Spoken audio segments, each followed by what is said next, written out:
Hi everyone, my name is Monica Murphy and I'm delighted to have been selected as a candidate to run in the Dungarvan Abbeyside region of West Waterford in the local elections in June 2024. This local electoral area has a broad range, including places like Ardmore, Clashmore, Kinsale Beg, Grange on Rhine, into Dungarvan and Abbeyside and beyond.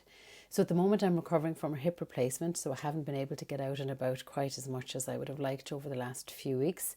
So I just thought I'll put a message up here and answer some of the most common questions that I have been asked by people, such as why would you bother getting involved in local elections in the first place, especially since I have no family political connections and no real political background, I suppose, to speak of. So there are two main reasons. The first one is that the last time I cast my vote in the local elections in 2019, my twin girls were just 2 years old. And when I was looking at the list of names, I was desperately seeking somebody who would represent me, my kind of age profile, the fact that I'm a business owner, I'm a busy mother, and quite frankly, I couldn't see anyone there that I could maybe could represent me, my challenges, the worries that I have, my interests, and so on. So I went home and I was ranting and raving to my husband that there wasn't really anybody there that could represent me, and that we should have more women represented at local elections. And soon after that, I heard on Taoiseach Leo Varadkar being interviewed and him saying that we didn't need more women at local elections. We needed more women to step forward and put their hands up and not wait to be asked. So I did put my hand up, and here we are. I also think my second reason is we need to make local elections and politics in general more attractive as an honourable and worthy job for young people who are thinking about what they want to do after school, and there's no shame in wanting to be involved in your local community and local elections generally. So those are my two main reasons for becoming involved.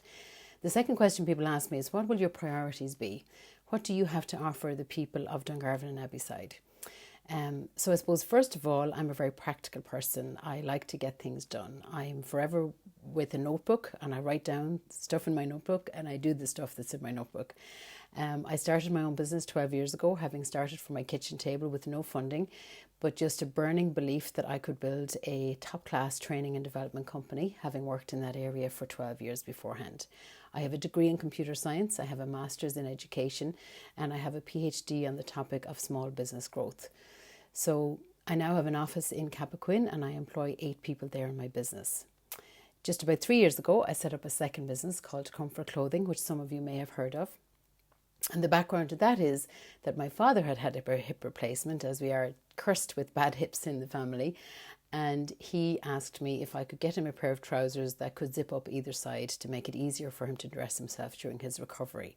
So I walked the streets of Dublin, Limerick, Waterford, Cork, and I could not find such a product. So I began to think, that maybe there was a market for this because we have an ageing population. People want to stay independent and at home for as long as possible. There's also an increase in conditions like Parkinson's, motor neuron disease, multiple sclerosis, and so on. So Comfort Clothing was born, and I'm very proud to say that we design, manufacture and supply clothing and accessories that make it easier for people to dress themselves or others, and we're based out of a small facility in Cappoquin as well. So these products are designed to make it, easier for people in their day-to-day living, and I'm very proud to say that we're Irish owned and operated, and hope to grow that business a lot more in the coming years. So I have a lot of knowledge around how to start and grow a business, accessing funds, grants from the local enterprise office and so on, also managing staff, managing the day-to-day running of a business. Beyond my experience as a business owner, I am a busy wife, mother, daughter-in-law, sister, friend, and all of these roles mean a lot to me. I feel very fortunate to have these caring responsibilities, and I understand the role of care sits primarily still with women. And I believe we need to do more to alleviate the challenges that come with trying to work full-time and have that extensive role of care. For example, if couples separate, it can be very challenging for women or men to work full-time and care for children. And the lack of income in a single-parent household then can make them very vulnerable to housing problems, even homelessness. And I also know from my work in Comfort Clothing that we can do more for the ageing population to help people remain in their homes for as long as possible and to be independent into their senior years as much as they possibly can. So finally, I have an abundance of skills from my knowledge from working in my local community as being part of Múinte na Tíre and the Community Council for a number of years. I'm also director of a local community company, and I've been heavily involved in getting land transferred, title transferred, planning permission, and applying for funding for town and village grants, for example, for capital projects. I'm tenacious, progressive, positive and organised, and I'm well able to get along with other people. The third question and the final question you'll be glad to know that people ask me is what has come up so far. So I did get around to a little bit of introducing myself to the people of Clashmore and Ardmore before I went in for my hip replacement. And some of the most common things that have come up so far are, first of all, housing, particularly for the people of Ardmore. This remains a huge issue right across the country. But it does look like there will be some progress from Waterford City and County Council in the next 2 years, where they have committed to building 31 social and affordable houses in Ardmore. So the procurement process for that will start in early 2024 with a view to the first homes being available by late 2025. Second issue that's come up quite a bit is farming. The derogation of nitrates has come up on doorsteps, and I come from a sheep farming background, but I'm now surrounded by a dairy farm here in West Waterford, so I'm learning more and more about the impact of EU decisions and what they mean for small and medium farm enterprises, making farmers have difficult decisions to make in terms of stock compliance.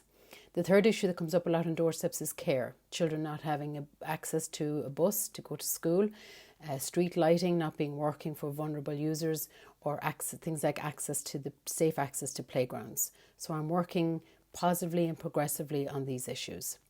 I'd like to just say thank you for taking the time to watch this video. You can email me at votemonicamurphy@gmail.com and I'll be happy to connect with you online. As I say, I hope to get out and about more in mid to late January, and I look forward to meeting a lot more people in person. But for now, I would just like to say thank you for listening, and I'd like to wish you all a very happy and healthy new year.